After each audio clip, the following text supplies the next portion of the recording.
মোবাইলকে alarm হিসেবে ব্যবহার করার দরকার নাই, রাত্রে মাথার পাশে রাখতে হয়। সারা রাত রেডিয়েশন আপনার মাথার ব্রেইন টেম্পার নষ্ট করে ফেলে।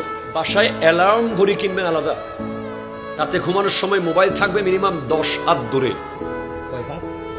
মিনিমাম 10 হাত। কারণ ইন্টারনেটের যে রেডিয়েশন এটা চলাফেরা করে।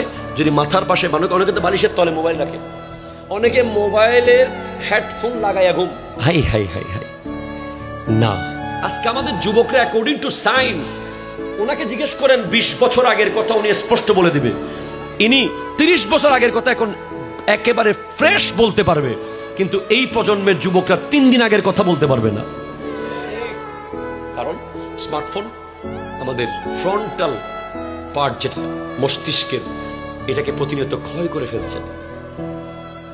জেহেন চলে যাচ্ছে, জেহেন কমে যাচ্ছে, মনে থাকার শক্তি কমে যাচ্ছে।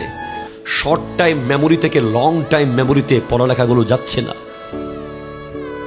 মোবাইলকে বলতে হবে, কি বলবেন আজকে থেকে, তুই আমার কন্ট্রোলে, আমি তোর কন্ট্রোলে না।